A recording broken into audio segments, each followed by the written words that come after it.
हूं प्रतिपक्ष के नेता टीकाराम जूली को।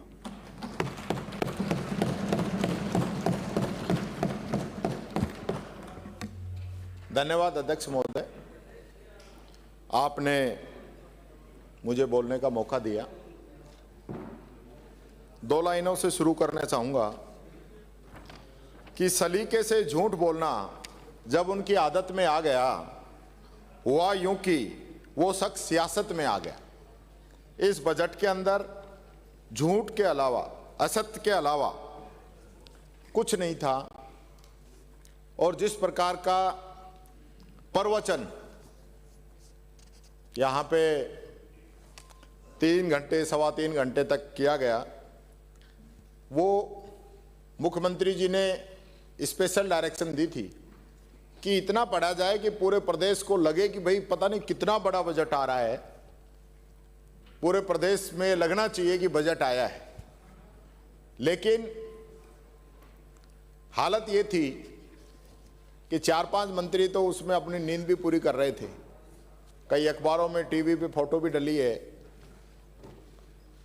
ऐसा नीरस बजट, क्योंकि जो देश के अंदर पहला बजट 1860 में आया था, तब से लेकर आज तक ऐसा नीरस बजट प्रदेश की जनता ने कभी नहीं देखा। माननीय अध्यक्ष महोदय, संविधान के अनुच्छेद 202 से लेकर 206 तक राज्य के बजट से संबंधित है, और बजट जो शब्द है ये फ्रेंच भाषा के शब्द बूझ हेड से आया है, जिसका मतलब होता है चमड़े का थैला। अब की बार तो वो थैला भी भगवा कर दिया। नहीं, कोई प्रॉब्लम नहीं है, आप देखते जाइए। आप कभी ऐसा समय आएगा, इस दिखावे के चक्कर में जो है ना, आप इस देश की रीति रिवाज, परंपराएं चेंज कर देंगे, ये बात कहना चाहूंगा। प्राचीन भारत में चाणक्य के अर्थशास्त्र से राज्य की आय, करों के माध्यम से खर्च, खजाना, लेखा जोखा, इन सब का विस्तृत जो है विवरण वहां से मिलना है। और मैं ये भी कहना चाहूंगा, आधुनिक समय की हम बात करें तो 1215 में ब्रिटेन के राजा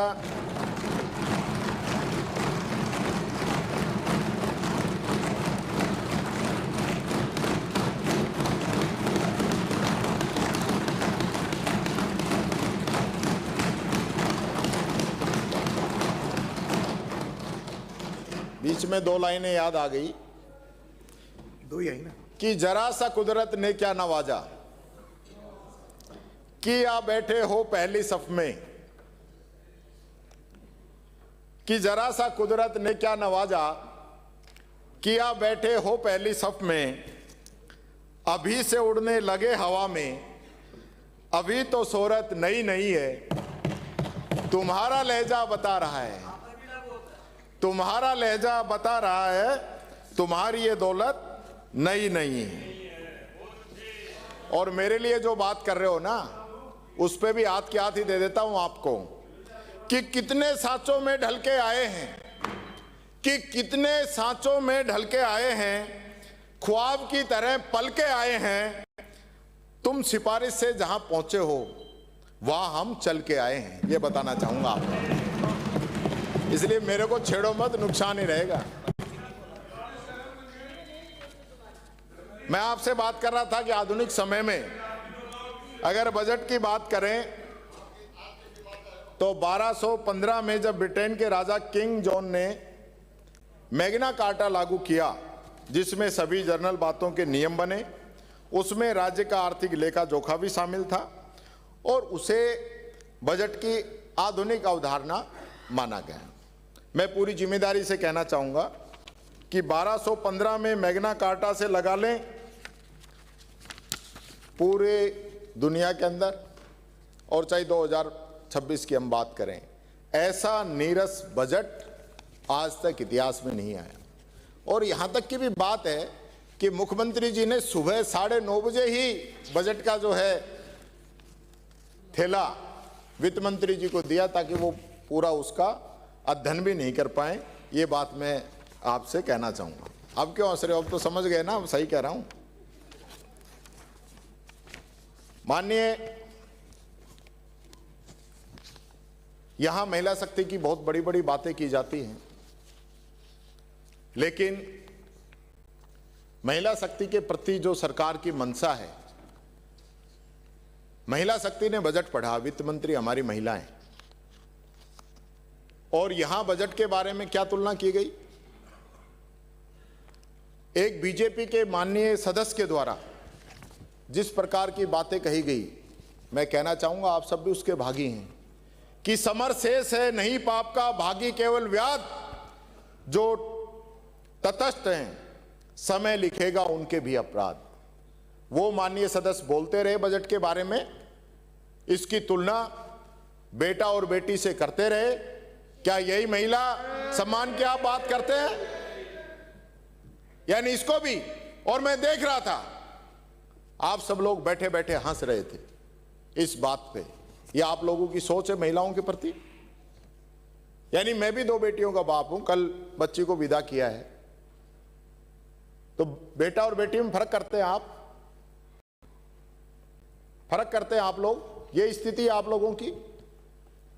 मैं समझता हूं जहां हम जिस पवित्र सदन के अंदर आने वाली पीढ़ी के लिए नियम कानून बनाते हैं, इतिहास लिखते हैं, पुरानी जो कमियां उनको दूर करने की बात करते हैं, और उसी सदन में अगर इस प्रकार से बेटियों को बेटों की तुलना में कमजोर बताया जाए, तो मैं समझता हूं मुझे शर्म आती इस बात पे।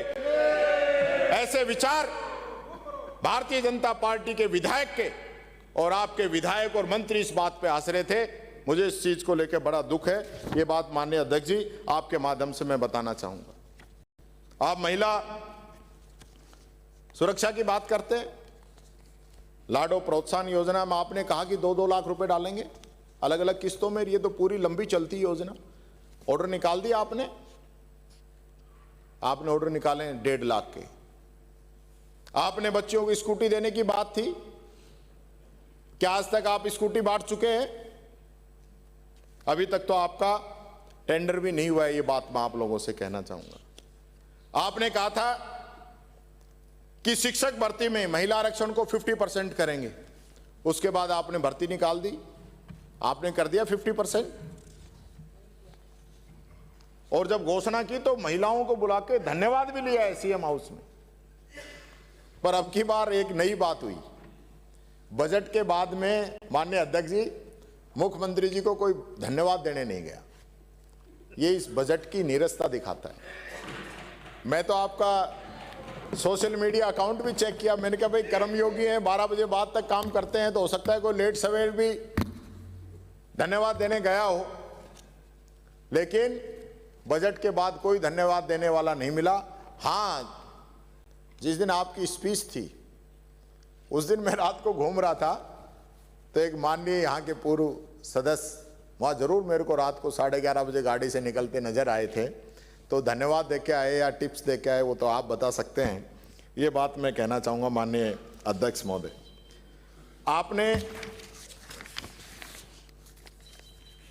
आपकी पार्टी जो है बिहार महाराष्ट्र में, अभी आसाम में भी घोषणा की है, कहीं 10,000 कहीं 20,000 महिलाओं के खाते में डाल रहे हो, तो अपने यहाँ क्या दिक्कत है? यहाँ भी तो डबल इंजन की सरकार है, हमारी भी तो माताएं बहनें हैं। तो क्या ये चुनाव से 3 महीने पहले 4 महीने पहले डालेंगे या अभी डालेंगे? ये तो आप डाल रहे हो, ये आप डाल रहे हो, तो ये डालने दीजिए, आप शुरुआत करिए। यहां भी बीजेपी की सरकार में यहाँ की में अंतर नहीं होना चाहिए, ये मैं निवेदन करता हूं। और अगर आप चुनाव से 3 महीने पहले ये पैसे डालने का काम करेंगे तो याद रखना उस दिन हम फिर आपसे पूछेंगे कि ये पैसे आप सिर्फ वोट लेने के लिए डाल रहे हैं इनके खाते में, आपको महिलाओं के सम्मान से कोई मतलब नहीं। और बिना पैसे के लखपति बनाने का खेल तो आपके यहीं से हमने देखा है। ऐसे तो मेरे को लगता नहीं कोई बचेगा। यानी बिना लाख रुपए दिए आप लखपति कैसे कर दोगे? किसी को लाख रुपए उधार दो या उसके खाते में डालो तभी तो लखपति होगा। आप सीधा ही लखपति। बहुत बढ़िया। ऐसे तो ये पूरे देश के जो है ना गरीबी खत्म हो जाएगी। एक ऑर्डर निकाल दो सबको। कमाल है, कमाल है। बच्चियों की आपने उड़ान योजना तक भी आपने बंद कर दी। ये बात कहना चाहूंगा। मैंने एक कविता बनाई है, पिछली बार भी मैंने बनाई थी, फिर आपने उसका जवाब भी दिया था। अब की बार कुछ बनाइए, देखो आप लोगों की समझ में आए तो। जो राजस्थान के हालात हैं उसको देखते हुए कि आओ जनता तुम्हें दिखाएं बदहाली राजस्थान की, इस बजट ने कमर तोड़ दी हर एक आम इंसान की। ये देखो ये बजट है जिसको इन्होंने खोला है, राहत के नाम पर केवल वादों का डिब्बा बोला है। ना पेट्रोल सस्ता हुआ न डीजल के दाम घटे, महंगाई के चक्रव्यूह में आम आदमी फंस के लुटे। डबल इंजन की सरकार है बस नाम और गुमान की, आओ जनता तुम्हें दिखाएं बदहाली राजस्थान की। ये देखो ये सरकार है 2 साल का जश्न मनाती है, पर इनसे पूछो क्या काम किया तो चुप्पी ही रह जाती है। संकल्प पत्र के पन्नों में सपनों का अंबार था, हर घर खुशहाली होगी ऐसा प्रचार था। खुल गई पोल दावों की हर झूठे ऐलान की, आओ जनता तुम्हें दिखाएं बदहाली राजस्थान की। कहां गई वो लाखों नौकरियां? इस पूरे बजट में एक नौकरी का जिक्र नहीं है। कहां गई? कहां है? आपने कहां पढ़ लिया? बता दो कौन से पन्ने पे ना, आप बताओ ना, बता दो मैं तो बैठ जाता हूं। कहां गई वो लाखों नौकरियां? कहां गया रोजगार? भर्ती कैलेंडर में उलझाए हर एक नौजवान बेकार। OMR घोटाले की बात अभी तक हवा में उड़ती जाती है। सच की हर एक कॉपी जैसे आग में झोंकी जाती है। पेपर लीक की गलियों में फिर फुसफुसाहट होती है। जांच के नाम पे खाना पूर्ति फिर फाइलें ही होती हैं। कौन सुने अब पीड़ा यहां हर बेरोजगार जवान की, आओ जनता तुम्हें दिखाएं बदहाली राजस्थान की। ये देखो अखबार सवेरे चीख चीख कर रोते हैं, बेटियां सुरक्षित नहीं यहां हाकिम कैसे सोते हैं। हर दिन एक नई खबर दिल को दहला जाती है। कानून व्यवस्था की हालत सवाल उठाती जाती है। शांति का प्रदेश कहो या अब सियासी शमशान की, आओ जनता तुम्हें दिखाएं बदहाली राजस्थान की। CM डिप्टी CM की खींचतान में कुर्सी ही भगवान बनी, जनता रोती रह गई सत्ता की पहचान बनी। अंदर तलवारें खिंची हुई बाहर प्रेम दिखाया जाता है। राज चलाना भूल गए बस कुर्सी को बचाया जाता है। ये शासन नहीं तमाशा है सत्ता के व्यापार की, राज धर्म सब भूल गए बातें बस कुर्सी के प्यार की। आओ जनता तुम्हें दिखाएं बदहाली राजस्थान की। ये आप ही चला रहे हो क्या जो बता बता के? CM साहब सक्षम है, इसमें पर्ची की जरूरत नहीं है। अन्नपूर्णा की थाली छीनी, रसोई का चूल्हा ठंडा है। पशु बीमा की ढाल हटाई, किसान अब अभागा है। चिरंजीवी का नाम बदला पर राहत आदि रह गई। नाम बदलकर क्या होगा जब दवा ही कम पड़ गई। योजनाएं तो जीवन थी उनको भी विराम दिया। पुरानी तस्वीरें फाड़ी पर नया कुछ ना काम किया। आंकड़ों की बाजीगरी है सच्चाई परेशान सी, आओ जनता तुम्हें दिखाएं बदहाली राजस्थान की। कर्ज बढ़ा पहाड़ से ऊंचा, ब्याज ही सब खा जाता है। राजस्थान का भविष्य जैसे गिरवी रखा जाता है। राइजिंग के नारे गूंजे पर ग्राफ नीचे जाता है। सच की धूप में जुमला कागज सा जल जाता है। किस किस से किया MOU, किस किस से किया MOU, ये कोई नहीं बता पाता है। पता नहीं 35 लाख करोड़ का निवेश कहां कहां जाता है। फ्लॉप शो आयोजित कर कम की शान राजस्थान की, आओ जनता तुम्हें दिखाएं बदहाली राजस्थान की। अब एक पुरानी यादें और कर देता हूं, बुरा मत मानना मुख्यमंत्री जी। कहते हैं 2 साल हमारे 5 साल पे भारी हैं, अंता की हार बता रही है, ये बातें बस सरकारी है। कीचड़ में पत्थर कहना था, पत्थर में कीचड़ बोल गए। दशहरे पर बुराई हरनी थी, बुराई का साथी तोल गए। सत सत अकाल कहकर भावों का मान बिगाड़ गए। किसे देनी थी श्रद्धांजलि वो भी मंच पे भूल गए। शब्दों में ऐसे उलझे नेता कैसे दे पहचान जी। नेतृत्व जो मजाक बने समझो हालत जहान की। आओ जनता तुम्हें दिखाएं झांकी हिंदुस्तान की, झांकी राजस्थान की, झांकी राजस्थान की। ये बात कहना चाहूँ। ये कब से लिखना शुरू किया है?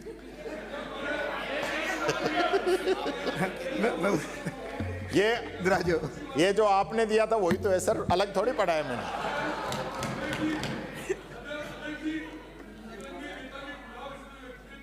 अध्यक्ष महोदय, मैं प्रस्ताव करता हूं सदन का समय आज की कार्यवाही, आज की कार्यसूची समाप्त होने तक के लिए बढ़ाया जाए। सदन की कार्रवाई पूरी होने तक समय बढ़ाया जाता है। माननीय अध्यक्ष महोदय,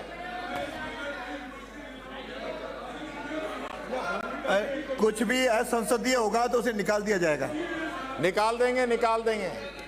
कुछ भी माननीय सदस्य, कुछ भी असंसदीय होगा, मर्यादाहीन होगा, निकाल दूंगा।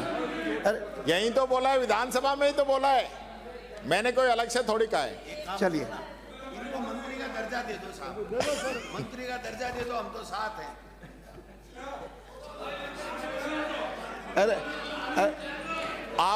अरे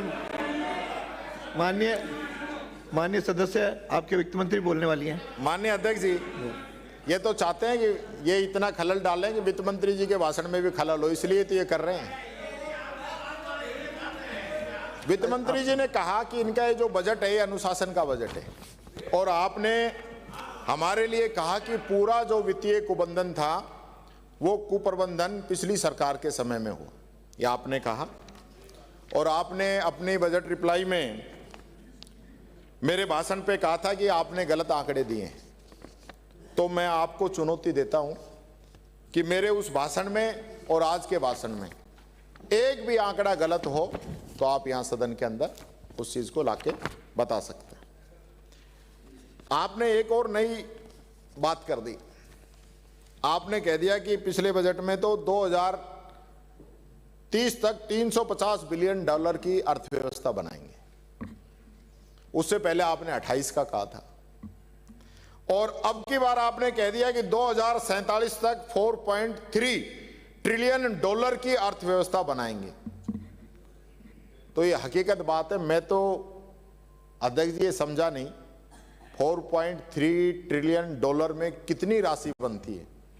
अगर आप लोग समझते हैं तो कोई बता दो तो मैं बैठ जाऊं, जिससे कि मेरे भी ज्ञानवर्धन हो जाए। आप बैठो मत, आपको ज्ञान करा देंगे। नहीं बैठूं, नहीं, मैं वाकई में हकीकत है, मैं खुद जिम्मेदारी से कह रहा हूं, मेरे को खुद ही नहीं पता। आप बता दो कितना पर तो ये नहीं बता पाएंगे। अध्यक्ष जी, मैं यही पूछना चाहता हूं, कितनी सी राजस्थान की जनता है जिसको पता है कि भाई $4.3 ट्रिलियन, और डॉलर का भी क्या भरोसा, जब 10 साल में ही 56 से 90 पे ले आए तो 47 में डॉलर कितना चला जाएगा। तो यहां के लोगों को क्या पता। आप इंडियन में बोलो, राजस्थानी में लिख दो, हिंदी में लिखो, कुछ तो पता तो चले हमें भी कि क्या अर्थव्यवस्था आप बना रहे हो। आपने 24-25 में आपका बजट अनुमान था 17,81,078 करोड़ का, और फिर आप आरी में गए तब आपका आया 17,04,339 करोड़, यानी कि आपकी जो जीएसडीपी थी बजट अनुमान से 76,739 करोड़ कम रही। फिर अगले साल में आ जाओ 25-26 में, इसमें भी आपका अनुमान था 19,89,000 करोड़ रुपए, और फिर आरी में गए तो 18,75,413 करोड़ रुपए, यानी इसमें भी आप पीछे रह गए। और ये राशि लगभग हो जाती है 1,13,587 करोड़। यानी 6% की भारी गिरावट। इसको कहां से पूरा करेंगे आप? यानी कि जो बजट पहले बनाते हो तो ये जो सपने दिखा देते हो और फिर बाद में पूरे करते नहीं। इसका अर्थ तो यही हुआ ना भाई, बजट में आपने जो घोषणाएं की उनमें से 1,13,587 करोड़ तो इस बजट के और इतने लगभग पिछले बजट के। तो ये सिर्फ गुमराह करने के लिए आपने आंकड़े बनाए।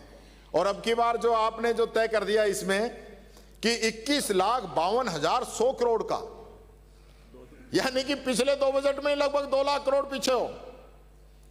और इस साल क्या दुर्गति होगी ये तो समय ही बताएगा। मैं आपको फिर बता रहा हूं, ये आंकड़े पेश करना बंद करो, हकीकत के नजदीक रहो। मुख्यमंत्री जी हकीकत के नजदीक रहें। हम ज्यादा दिखावा, बजट में घोषणाएं, फिर दिक्कत ये होती है कि बाद में 25% घोषणाएं तो शुरू ही नहीं हो पाती हैं। जो समय निकल गया 25 शुरू नहीं हुई और जो है 50 आपकी अदर झूल में है और 25 ही पूरी हुई है। तो आप बताओ कितने नंबर दोगे? आपसे ही कहता हूं मैं तो। आपने 2 साल में जो बजट दिया उसकी 25% घोषणाएं पूरी हुई, 25 शुरू नहीं हुई और 50 आपकी चल रही है। उनकी क्या स्थिति आप ही जानो। तो फिर ऐसा बजट क्यों लेके आए जो हमारी घोषणाएं पूरी रही? ये बात मैं कहना चाहूंगा। हमने कहा था कि हम जो है 2025 तक 15 लाख करोड़ की अर्थव्यवस्था को बनाएंगे। तो हमने ये जो लक्ष्य है 24 में ही पूरा कर लिया था। ये बात मैं कहना चाहूंगा, ऐसी होनी चाहिए स्थिति। इसी प्रकार से जो राजकोषीय घाटा है 24-25 में 3.9% था, लेकिन पहुंच गया 4.1%। फिर आपने कहा भाई इसको डाटा मैनेज करें, यही काम किया है। लेकिन आरई में जब 25-26 का बजट पेश हुआ तो फिर बढ़ के 4.1% हो गया। और इस प्रकार पहले ही बजट में आप 0.2% से चूक गए। इसी बजट में आपने बहुत बड़ा जोर दिया था कि ये जो है वित्तीय अनुशासन है। ये वित्तीय अनुशासन है या राजकोषीय घाटा है? ये मैं पूछना चाहता हूं, इसका आप जवाब दे देना आप जब बोल रहे हैं। जब इसी प्रकार से 25-26 के बजट में जब बीई के अंदर वित्त मंत्री जी ने 4.3% रखा, 84,644 करोड़, और बताया 3.9%। तो परसेंटेज कौन निकालता है? राशि का परसेंटेज ही कम लिख दिया, कमाल है। और इसी प्रकार से चालू वित्त वर्ष 25-26 का संशोधित राजकोषीय घाटा भी 3.7% रहने का अनुमान बता दिया आपने और ताली बजवा ली। ये तो आएगा रिजल्ट बाद में, आपके अनुमान से थोड़ी चलेगा। और कागजों पे घाटा तो कम हो रहा है और वैसे ज्यादा हो रहा है, और खर्चों के अंदर जो कटौती हो रही है वो आपके सामने है। 25-26 में कैपिटल आउटले के लिए 53,686 करोड़ रुपए आवंटित किए थे आपने, और उसको संशोधित करके आरई के अंदर आपने 38,288 करोड़ कर दिया।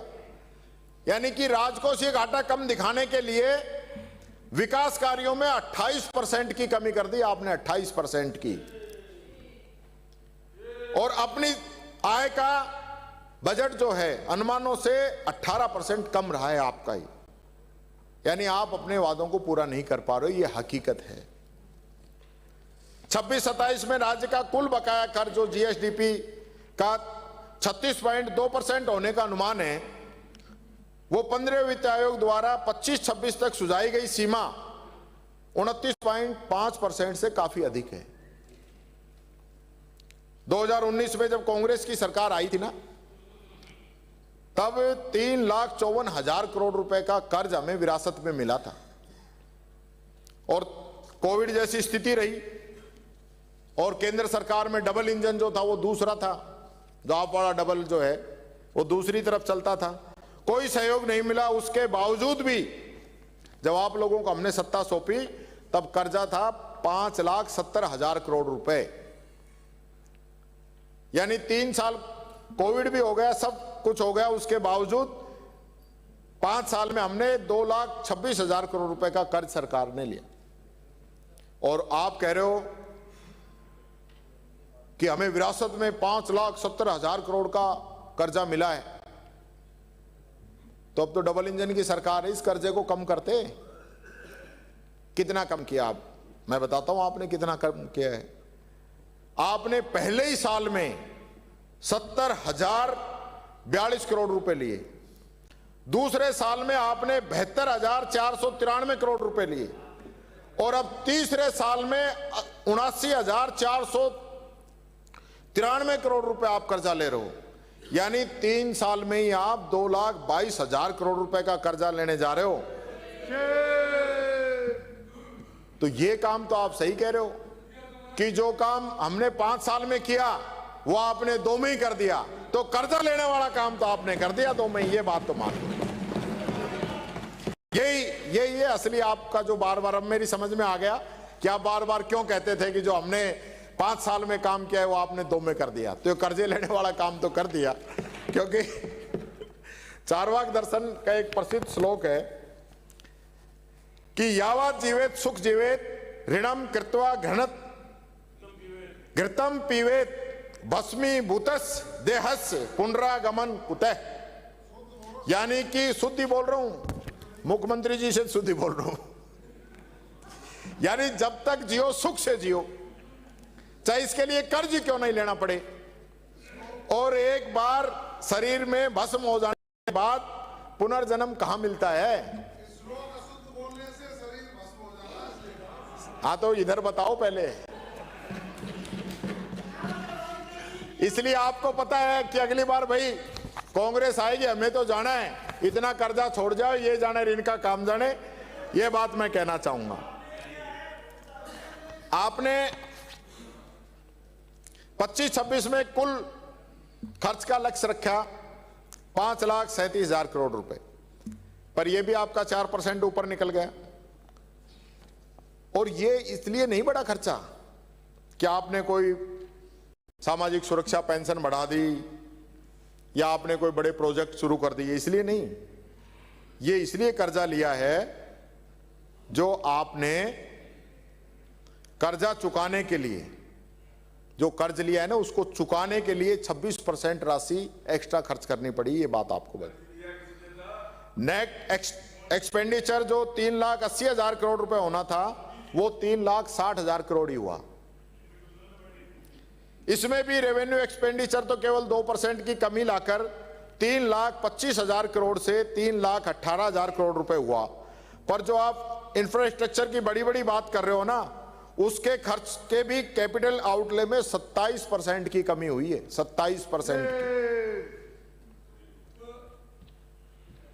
और राज्य सरकार किसको इतने लोन दे रही है कि 25-26 में 384 करोड़ रुपए का लोन लेने का लक्ष्य था, जो आपने 4 गुना बढ़ाकर 1,527 करोड़ रुपए दे दिया। क्या चक्कर है ये। और आपने कहा कि मैं जब दिल्ली जाता हूं ना तो कुछ ना कुछ लेके जाता हूं। आप तो जाते थे सरकार बचाने के लिए, और मैं जाता हूं राजस्थान के लिए पैसे लाने के लिए। अभी बता रहा हूं कितनी सच्ची है। आप गए तो सास की स्कीम में ब्याज मुक्त सेंट्रल कैपेक्स लोन 25-26 में 15,000 करोड़ रुपए का अनुमानित था, पर आपको मिला कितना, 9500 करोड़। यानी कि 5500 करोड़ रुपए कम लेके आए हो। ये बताना चाहूंगा जो आप लेके आ रहे हो ना दिल्ली से।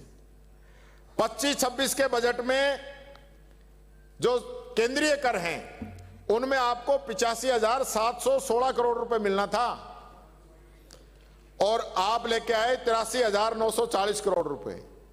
यानी कि 2,000 करोड़ रुपए कम लेके आए हो दिल्ली जाके। ये मैं आपको बताना चाहूंगा। गले में कम थे तो फिर तीसरी बार फिर गए आप, और जो ग्रांट और एड भारत सरकार से आपको मिलनी थी 39,193 करोड़ रुपए, वो आप लेके आए 37,910 करोड़ रुपए। ये भी जो है आप कम लेके आए। इसी प्रकार से खुद के टैक्स जो आपको खुद ही वसूलने थे, उसमें भी स्टेट जीएसटी में 3%, वैट में 9%, एक्साइज में 4%, व्हीकल टैक्स में 3%, बिजली के टैक्स में 2%। यानी आप स्टेट में ही पूरा कर नहीं ले पा रहे तो दिल्ली वाले क्यों देंगे आपको? यानी घर में तो आदमी मजबूत हो जब तो उनसे लड़ें, पर ये डबल इंजन बस कहने को यही बात कहना चाहूंगा। यानी आमदनी 98, खर्चा रुपया, वाह भाई वाह। जो नेट रिसीव आपको होनी थी 2,95,000 करोड़ की, वह हुई 2,87,000 करोड़ रुपए की। और आप कह रहे हो बार बार कि इतनी सरकारी नौकरी दे दी, इतनी सरकारी नौकरी दे दी। सच्चाई यह है कि सैलरी देने के लिए आपने 25-26 के बजट में 83,775 करोड़ रुपए का प्रावधान किया, और सैलरी दी कितनी? 79,689 करोड़ रुपए। यानी सैलरी भी पूरी नहीं दे पाई। ये हालत आपकी है तो आपके आंकड़े खुद ही बता रहे हैं। और आपने जो कर्ज लिया है उसके ब्याज में आपने 42,961 करोड़ रुपए खर्च कर दिए। तो ये बजट तो ऐसा रहे कि इधर से कर्ज ले और उसका ब्याज दे और इसी में काम कर दो। 2 लाइनें कहना चाहूंगा कि उड़ान वालों, उड़ान में दम रखो अपना, जो पर उधार के हैं वो कभी भी गिर सकते हैं। सलीका जिनको है हवाओं से तैरने का हुने, क्या डर है हवा के रुख कभी भी बदल सकते हैं। इसलिए आप डरो मत मुख्यमंत्री जी, जम के काम करो, बार बार दिल्ली जाना बंद करो, क्योंकि दे भी नहीं रहे कुछ। आपने कह दिया कि मैं बहुत कुछ लेके आ रहा हूं, फिर भी नहीं दे रहे। सबसे बड़ी बात, हाई कोर्ट से फटकार लगी।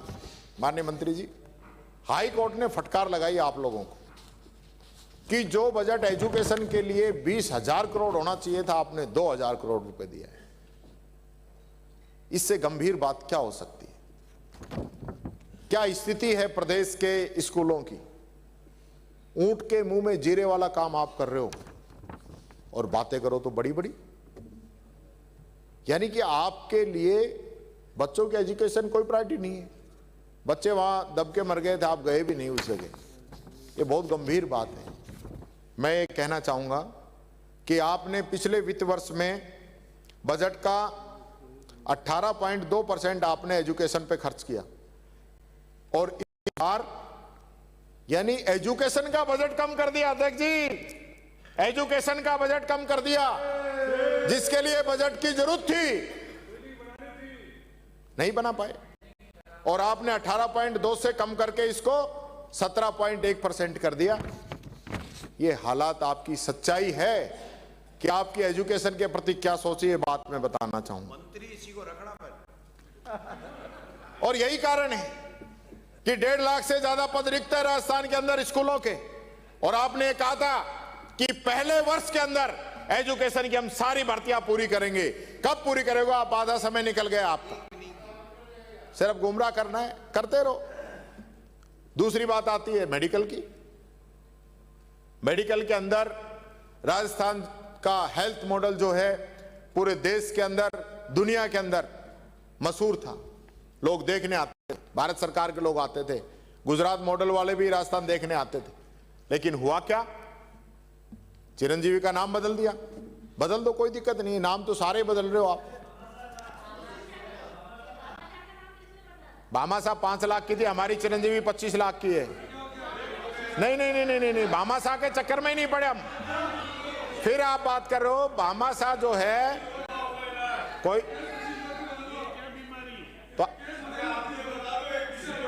आप लोग भी तो बोल रहे हो, दोनों पक्ष चुप हो जाओ तो करें। उधर भी देखो, अब सब बोल रहे हैं, और रोहित भी बोल रहा है, आप भी बोल रहे हो। मुझे आप भी चुप रहो तो मैं इनको भी चुप, आप भी चुप। नहीं नहीं, कोई दिक्कत नहीं है साहब। एजुकेशन मंत्री तो जो है राम कथाओं में इनमें लगे हुए हैं, तो उनने तो ध्यान दिया, नहीं तो कम हो गया। पर मैं स्वास्थ्य मंत्री जी से कहना चाहूंगा कि वो आप इस बजट का जरूर ध्यान रखें। आपका बजट जो है 8.4% था, उसको घटा के 8.1% कर दिया है। और यही कारण है कि आरजीएचएस का भुगतान नहीं हो रहा। लोगों ने दवाई देनी बंद कर दी। पेंशनर्स को, गरीबों को, बुजुर्ग लोगों को विटामिन की सप्लीमेंट्स की जरूरत पड़ती थी, वो आपने बंद कर दी। कमाल ही कर दिया। यानी कि क्यों अपनी स्कीमों को हम कमजोर करना चाहते हैं? हेल्थ और एजुकेशन, इनका बजट तो बढ़ना चाहिए। और तीसरा जो नंबर आता है वह हमारे एग्रीकल्चर का आता है। आपके घोषणा पत्र का पहला पन्ना था, तो आपने तो तय कर रखा था। और मेरे को तो ऐसा लगता है कि आपको एग्रीकल्चर का बजट कम करना था, तो बैलेंस करने के लिए शिक्षा और चिकित्सा भी साथ जोड़ दिया। यानी कि ऐसी सरकार मैंने नहीं देखी अध्यक्ष महोदय कि पेंशन समय पे नहीं दे माने नहीं, यूरिया डीएपी समय पे नहीं मिले माने नहीं। क्या स्थिति रही है पूरे साल? 12,000 किसान सम्मान निधि का वादा किया, नहीं दिया। 2700 रुपए गेहूं खरीद का वादा किया, नहीं दिया। और 150 रुपए बोनस की बात कर रहे थे। कितने किसानों को दिया है बता देना, जरा पता चल जाएगा जनता को भी।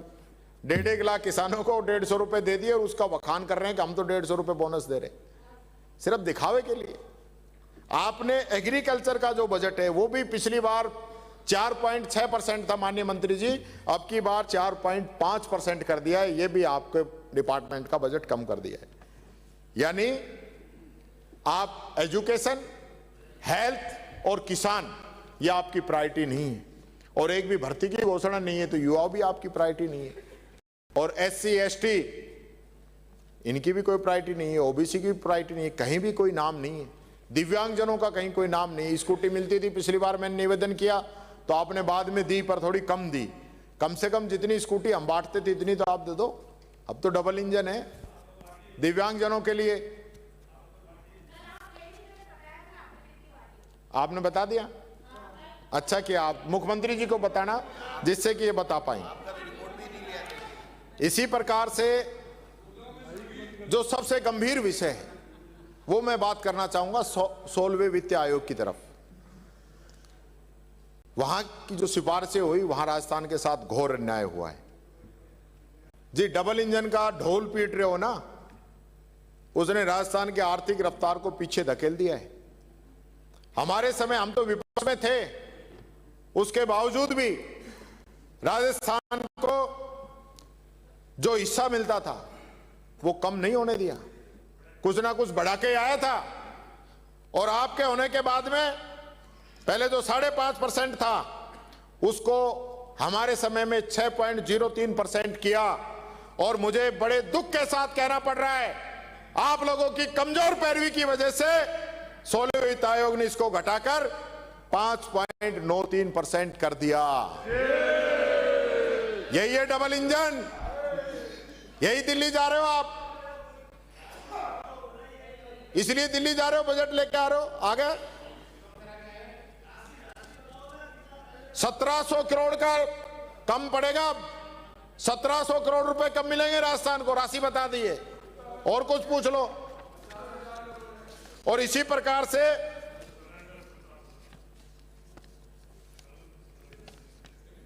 ये जो दोनों बजट में 2-2 हजार करोड़ रुपए मैंने पहले बताया जो कम आए, और 1700 हो गए, 3700 करोड़ रुपए कहां से लाओगे? किस किस जेब में से निकलेंगे? राजस्थान की जनता पे टैक्स लगाओगे और कहीं से थोड़ी ना आएंगे। यानी आप लोग राजस्थान की पैरवी नहीं कर पा रहे हो, ये बात मैं कहना चाहूंगा। आपको बताना चाहिए था कि राजस्थान का भौगोलिक जो स्टेटस है उसमें राज्यों के, अलग राज्यों में बहुत अंतर है।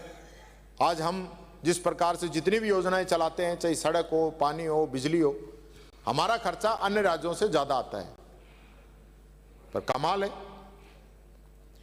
इसी प्रकार से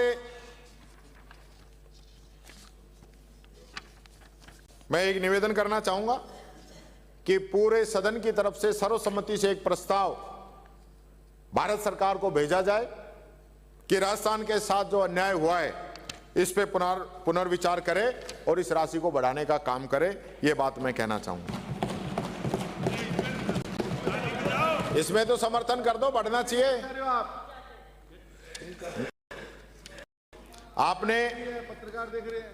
आपने वादा किया कि IIT की तर्ज पर राजस्थान इंस्टीट्यूट ऑफ टेक्नोलॉजी स्थापित करेंगे, कर दिया आपने। यानी पहले एक जो इंजीनियरिंग कॉलेज चल रहा था उसका नाम बदलकर RIT कर दिया। ये तो वही बात कर दी जो एक व्यक्ति जो है एक नेम प्लेट पे लाइट लगा रहा था, तो उससे पूछा भाई क्या कर रहे हो, बोले मेरे पिताजी की नेम प्लेट लगी हुई, इसको बल्ब लगा के रोशन कर रहा हूं। तो वो नाम रोशन करना ऐसे नहीं होता, जैसे आप नाम रोशन कर रहे हो ऐसे नहीं होगा, ये बात मैं कहना चाहूंगा। इसी प्रकार से आपने वादा किया बच्चों से 1200 रुपए देने का, तो 1200 की जगह आपने 600 ही दिए, और 600 भी SC ST और BPL को, यानी कि OBC और जनरल कास्ट आपने दोनों को ही छोड़ दिया, और 1200 की जगह आपने 600 ही दिया। और इस बजट में आपने कहा है कि 250 करोड़ रुपए में 40 लाख बच्चों को ड्रेस दोगे, यानी कि 625 रुपए में एक ड्रेस आएगी, 2 ड्रेस आएंगी 625 रुपए में। मैं देता हूं 625 रुपए, आप सिलवा के दिखा दो मंत्री जी, शिक्षा मंत्री जी से पूछता हूं, आप सिलवा दो 625 रुपए में 2 ड्रेस, कपड़े सहित सब कुछ आ गया।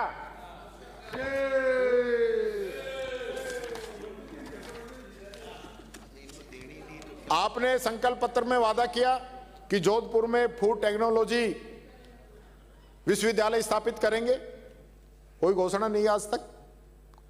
संकल्प पत्र में लिखा कि प्रदेश का पहला एविएशन विश्वविद्यालय स्थापित करेंगे, अभी तक कुछ नहीं। आपने, हमारी सरकार ने दिव्यांगों के लिए जयपुर और जोधपुर में दिव्यांग यूनिवर्सिटी शुरू करने की शुरुआत की थी, आपने अघोषित रूप से बंद कर दिया। उनको शुरू कराइए, पहली यूनिवर्सिटी बनी है दिव्यांगजनों के लिए, यह निवेदन मैं आपसे करना चाहूंगा। इसी प्रकार से हमने 7 नई सरकारी यूनिवर्सिटी और 2 डीम्ड यूनिवर्सिटी लाइक इंस्टीट्यूट 5 साल में स्थापित किए। आपने 2 साल में एक भी खोला हो तो बता दो, एक भी, और फिर कह रहे हो बराबरी करो आप 5 साल और 2 साल की। पता नहीं किस चीज की कौन सी किताब रख दी, कौन से आंकड़े कहां से लाए हो, किस पे चर्चा कराओगे भैया, कमाल है।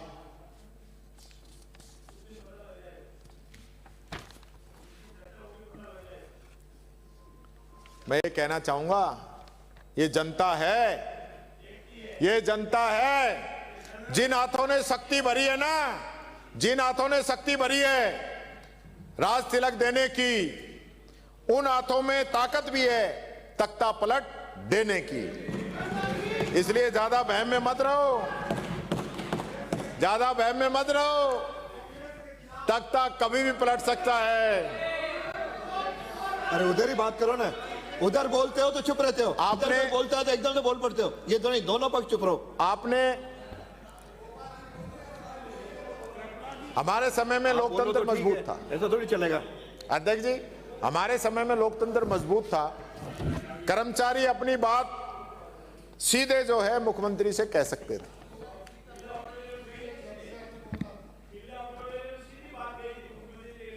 कोई बात नहीं, लेकिन आपकी सरकार में कर्मचारी बड़े दुखी हैं। बजट में देख रहे थे कि हमें क्या मिला है, 8, 16, 24, 32 के प्रमोशन की बात करते थे, पर अब जिक्र ही नहीं है।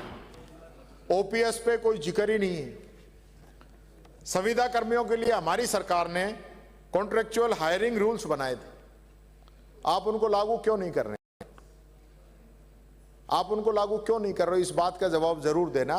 क्या उनका शोषण ऐसे ही होता रहे? और इसी प्रकार से ठेका कर्मियों के भी। दूसरा एक बात मैं कहना चाहूंगा, इसी पूरे सदन ने, आपने सफाई कर्मचारियों की भर्ती की बात की, इसी पूरे सदन ने पक्ष विपक्ष सब लोगों ने ये कहा कि इसके अंदर प्रायोरिटी वाल्मीकि समाज को देनी चाहिए, सबने कहा। फिर आप क्यों नहीं दे रहे हो? पहले ही साल की घोषणा है आपकी, तो आप क्यों बार बार उसको आगे सरकाते जा रहे हैं? आप पूछते हो बार बार, नए नए नियम बना रहे हो, आप उनको कीजिए ना भर्ती। ये बात मैं कहना चाहूंगा। डूंगरी बांध का जो मामला है, कितना बड़ा मामला चल रहा है, क्षेत्र गांवों का विस्थापन होना है आपके इस पूरे बजट में। इसके लिए आपने कोई भी बात रखी क्या? रखा बजट में? कुछ नहीं रखा। आपने 4 लाख भर्तियों का वादा किया, इस बजट के अंदर एक भी नहीं की। तो या तो आपने रख ली अपने कि एप्रोप्रिएशन बिल जिस दिन आएगा उस दिन मैं ही घोषणा करूंगा, वित्त मंत्री क्यों करे। यानी कि इस लड़ाई में भी इस बजट की जो है ना, मैं समझता हूं बहुत फजीयत हो रही है। यानी आधी घोषणाएं, मेन घोषणाएं आपने रखी हुई है, ऐसा मेरे को जानकारी मिली है। पूरा इतिहास याद है। ये आपके पास दो चीजें हैं, एक हमारे इतिहास की और दूसरी मैं कह दूंगा बस, तीसरी बात भी कभी करना, फिर अपन बात करेंगे। वो सब समझ रहे हो। मैंने पूछा था उस दिन भी पूछा था, मैंने उस दिन भी पूछा था, आज भी मेरे को बता दो कि आपकी सरकार आने के बाद में कितनी भर्तियों के विज्ञापन आपने जारी किए, उनके पेपर कराए, उनके इंटरव्यू कराए और उनकी ज्वाइनिंग कराई। ये जवाब तो दे दो। या जो पुरानी हमारे समय की चल रही है उनको नियुक्ति पत्र पकड़ाते रहोगे? कुछ खुद की भी तो बताओ। पाइपलाइन में बताते हैं। पाइपलाइन कौन सी पाइपलाइन है? पाइपलाइन ही नहीं आ रही। और वो भी मैंने बताई आपको। मैं कोई मना नहीं कर रहा, जो उस दिन आपने बताई थी ना वो भी हमारे टाइम की थी। अब आज वाली कौन सी है ये भी मैं तो कह रहा हूं, आप स्थिति स्पष्ट कर दो कि इन भर्तियों की शुरुआत हमने की है। आपने जिनका एडवर्टाइजिंग आपने जारी की है वहां से बता दो, मैं मान जाऊंगा। आपने वादा किया था कि नेशनल टेस्टिंग एजेंसी की तर्ज पर एनटीए की घोषणा आपने की। बताओ आप क्या किया आपने? और नीट की जो परीक्षा हुई उसमें जो गड़बड़ी हुई उसकी स्टडी कराई आपने? आपने आरपीएससी के अंदर 10 सदस्य बनाने की बात कही, आपने भर दिए क्या? आपके नेता तो आरपीएससी को भंग करने की बात करते थे, कर दी क्या आपने? नए स्ट्रक्चर लागू कर दिया क्या? यानी कि हकीकत यह है कि अब भी जो भर्तियां भी मान लो हो रही है ना, तो उस विभाग की पूरी नहीं हो रही है, उसमें कुछ पद खाली छोड़ के आप भर्तियां कर रहे हो। कंप्लीट ही करो ना सारी, टोटल उस डिपार्टमेंट एक तो कंप्लीट हो। इसी प्रकार से आपने जल जीवन मिशन का आपने वादा किया कि हम जो है 25 लाख घरों में 24-25 के अंदर नल लगाएंगे और 25-26 में 20 लाख घरों में आपने पानी उपलब्ध कराने की बात कही। लेकिन 2024 में 9,44,000 वो भी हमारे समय के चल रहे थे और 25-26 में केवल 2,25,000 ही आप कनेक्शन दे पाए हो। ये हकीकत है आपकी। और ये और बता देना, अभी जो आपने 14 लाख की घोषणा की बजट के अंदर, तो जिस दिन आप यहां बजट की घोषणा कर रहे थे ना 14 लाख की, उसी दिन जेजेएम का पोर्टल आपके कनेक्शन दिखा रहा था 13,49,000। यानी ऑनलाइन जो आंकड़े दिखा रहे हो उन्हीं में ही पूरा ही, यानी कि 1,000-2,000 ऊपर नीचे होते तो हम समझ जाते, यानी 13,51,000 होते जब भी हम मान लेते, पर ये तो 49 हैं, नीचे वाले में गिने जाएंगे सीधा ही। यानी ऐसी सफेद जो है यहां चल रही है। और एक चीज और पूछना चाहता हूं, आप कह रहे हो जेजेएम की समय सीमा 28 तक बढ़ा दी है, तो इस साल कितना पैसा मिला है आप लोगों को? इस साल जेजेएम में कितना पैसा मिला है राजस्थान को भारत सरकार से? कोई बता सकता है? कुछ खुद पानी वाले मंत्री नहीं है, बताए कौन? यानी कि ऐसी हालत आप लोगों ने करा दी, जेजेएम घोटाला सारो सब कुछ कर लिया, लेकिन जनता को क्या मिला? 2.25 साल तो जांच में निकाल दी, फिर ये कनेक्शन कब कराओगे? जो बजट घोषणा है वो आपकी पूरी नहीं हो रही है, बात कहना चाहूंगा। आपने रिफाइनरी की यहां घोषणा की, आपने घोषणा की थी यहां से कि हम जो है अगस्त में इसका उद्घाटन करेंगे। तो अब कौन से अगस्त अगली की बोली थी, या तो आपने एक साल आगे की बोल दी होगी? मोदी जी टाइम नहीं दे रहे हैं। मोदी जी तो आ रहे हैं ना अध्यक्ष जी के यहाँ, अजमेर में आ रहे हैं, तो ऐसी घोषणा क्यों करो? आपने ईआरसीपी की, यहां मंत्री ने जवाब भी दे दिया ईआरसीपी पे। ईआरसीपी कौन सी योजना है? ईआरसीपी कौन सी योजना है? ERCP को, PKC, फिर अब रामजल सेतु, ये नाम इतने भी मत बदलो कि आपके मंत्रियों को याद नहीं रहे कि हमारी योजना का नाम क्या है और बजट में क्या दिया, ये भी बता देना ERCP को। आप मेरे यहाँ आए थे चुनाव के अंदर, रामगढ़ में उपचुनाव था, आप आए थे और आपने कहा ERCP का पानी आ रहा है रामगढ़ के अंदर, अलवर के अंदर।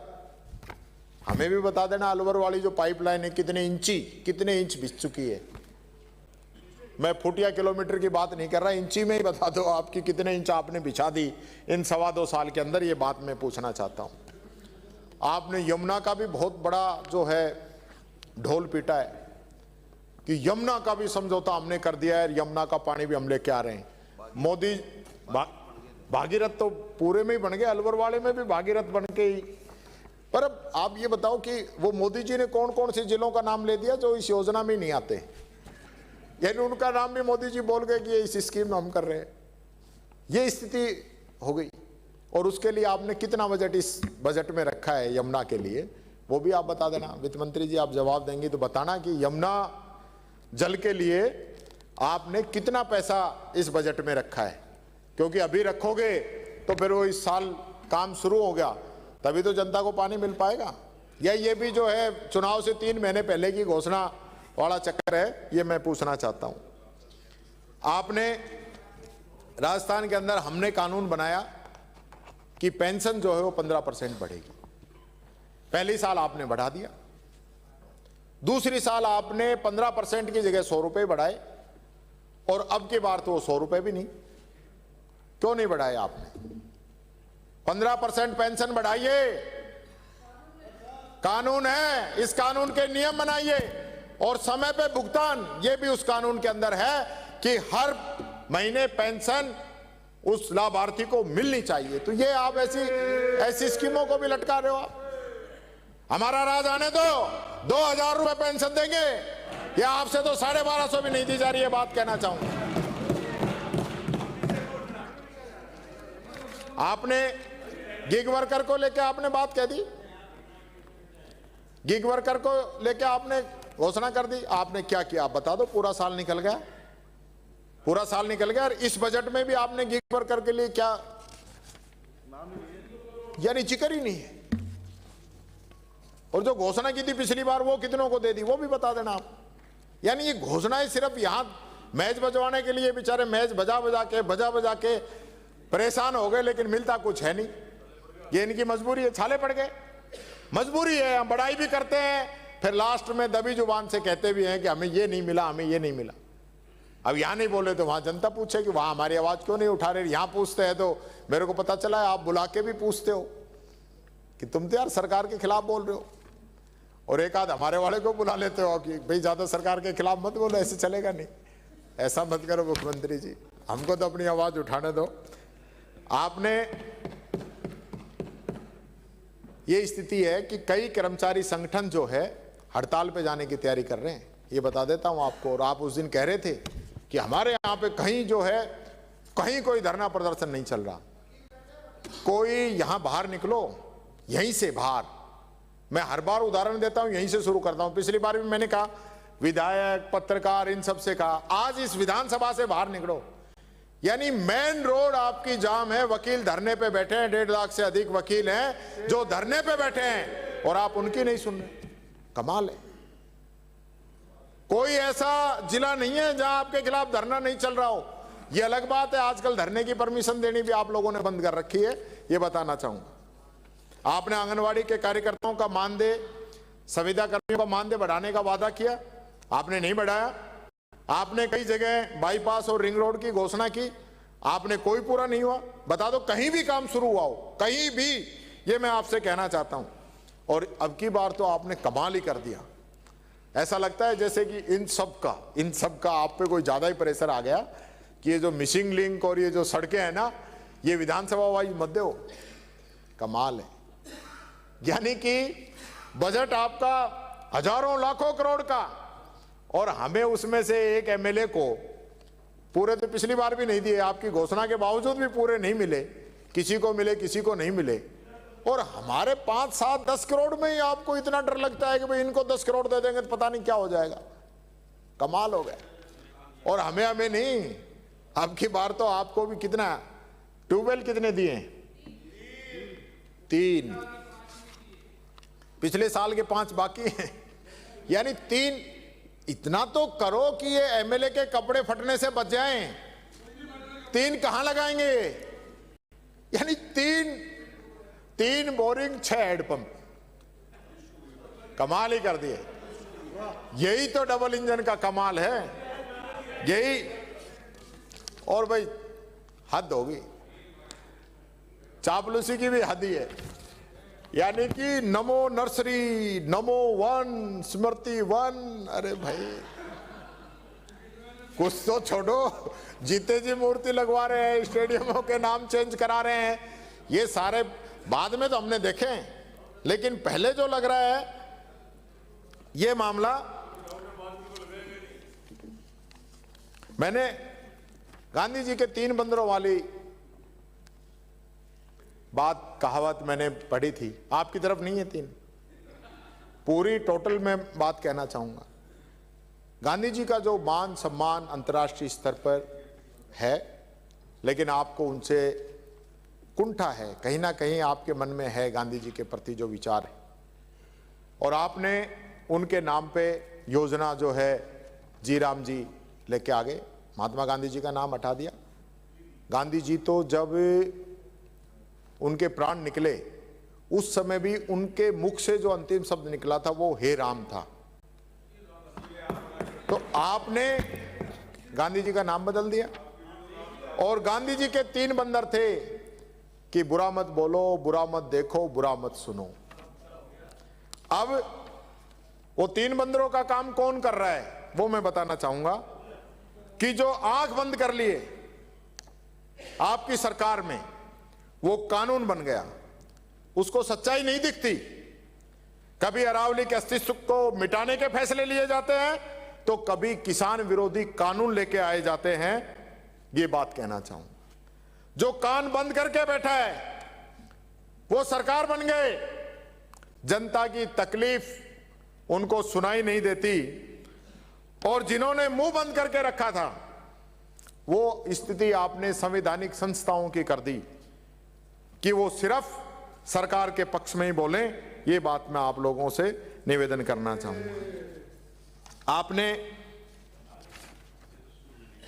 जुलाई 24 में जब संशोधित बजट पेश किया तो आपने नए जिलों के बुनियादी ढांचे के लिए 1000 करोड़ की घोषणा की। फिर 12 मार्च 2025 को बजट चर्चा के दौरान पुनः फिर ऐसी आपने घोषणा की मुख्यमंत्री जी ने। अब पुनः फिर 3000 करोड़ रुपए की फिर जो है आपने घोषणा कर दी है। अब नए जिलों में मिनी सचिवालय के लिए घोषित कर दिया आपने 3000 करोड़ रुपए। तो 2 साल में कितने मिनी सचिवालय बने ये भी जरा बता दो, एक आध बताएंगे जरूर, बहुत बढ़िया। आपने जो ये बजट घोषणा के बाद के बताना, जो हम बना रहे थे वो मत गिनाना। हाँ, तो आप ये बता दो जो 1000 इलेक्ट्रिक बसों की घोषणा की थी वो कहां चल रही है, कौन से रूट पे, वो इनसे पूछो। आप बहुत जोर के वो कह रहे वो इनसे पूछो। यानी कि सिर्फ घोषणा करनी है, टेबलें बजवानी है, यही काम रह गया। और औरों की तो बात छोड़िए, भरतपुर के जो हालात हैं, वो सिटी बस सेवा भरतपुर में आपने कहा शुरू नहीं हुई। वो गृह राज्य मंत्री जी चले गए, वो भी भरतपुर से आते, हाँ गए। ऐसे समय में साथ छोड़ देते हैं जब कठिन समय होता है। आपने भरतपुर शहरी पेयजल योजना की घोषणा की, आपकी शुरू नहीं हो पाई। आपने रूपवास और वैर में नए औद्योगिक क्षेत्रों की घोषणा की, कोई निर्माण नहीं हुआ। आपने भरतपुर संभाग में प्रस्तावित पैरा स्पोर्ट्स स्पेशल कॉम्प्लेक्स की घोषणा की, काम शुरू नहीं हुआ। आपने जयपुर आगरा नेशनल हाईवे पर 0 एक्सीडेंट जोन और ब्लैक स्पॉट्स का सुधार कार्य की बात करी, नहीं हुआ। आपने 11 फरवरी को भरतपुर के भुसावर बाईपास की घोषणा की, जिसकी सैंक्शन कांग्रेस सरकार में निकल गई थी, और वो सारे काम जो रोके हुए ना, जो आपका एक ऑर्डर निकला था दिसंबर में, उस ऑर्डर की वजह से सारे काम आप लोगों ने रोक रखे हैं। वो मैंने पिछली बार भी बता दिया था, ये नहीं कहना चाहूँगा। यानी कि ये स्थिति आपके यहाँ की घोषणाओं की है, तो बाकी की स्थिति तो क्या होगी। आपने कहा कि हर जिले में डिस्ट्रिक्ट म्युनिसिपल कमिश्नर लगाएंगे, लग गए होंगे। बांसवाड़ा, डूंगरपुर, तलवाड़ा हवाई पट्टी के विकास की पुरानी घोषणा पूरी नहीं हुई और अब की बार आपने फ्लाइंग जो है स्कूल की घोषणा कर दी। बेनेश्वर, संगम, आबूदरा घाटों के निर्माण की घोषणाएं पुरानी थी, अभी आपकी अधूरी है। बांसवाड़ा सलमपुर रोड सड़क के चौड़ाईकरण के लिए 744 करोड़ रुपए की घोषणा आपने की, लेकिन धरातल पर अभी डीपीआर का काम भी पूरा नहीं हुआ है। ये तो एक छोटी सी लिस्ट मैंने बताई है, नहीं मैं पूरी बताने लगूंगा ना तो फिर आपका जो सारी बातें रह जाएगी। इसलिए मैं आपसे कहना चाहूंगा कि लास्ट टाइम वित्त मंत्री जी ने एक कविता सुनाई थी, मझधार में पतवार की पता नहीं क्या ऐसी स्थिति बताई थी। उसके लिए मैं 4 लाइनें कहना चाहूंगा कि मझधार तो अब बनी है जब से, कि मझधार तो अब बनी है जब से पतवार तुम्हारे हाथों आई है, वरना हमारे दौर में तो लहरें भी रास्ता नहीं रोक पाती थी। ये बात मैं कहना चाहूंगा। और आखिर में यही कहना चाहूंगा कि सदन के अंदर हम सब लोग जनता के विश्वास पे यहां पे आए हैं। हमारी जिम्मेदारी बनती है कि हम जनता के लिए वो निर्णय करें जिससे कि जनता का विकास हो। हम वो वादे करें जिनको हम पूरा कर पाए, वो वादे नहीं करने चाहिए जो हम पूरे नहीं कर पाए, नहीं तो फिर जनता हम पे विश्वास करना बंद कर देगी। और इस बजट के अंदर जो स्थिति है ना, अब कुछ भी कह लो, इतना मेरे पास सामान है कि पूरे दिन तक बोल सकते हैं। तो मैं यही कहना चाहूंगा, ये जुमलों की बारिश, ये दिखावे का मकड़जाल, यही सब है, लेना देना कुछ इस बजट के अंदर नहीं है। इन्हीं बातों के साथ बहुत बहुत धन्यवाद। जय हिंद, जय भारत। धन्यवाद। वित्त मंत्री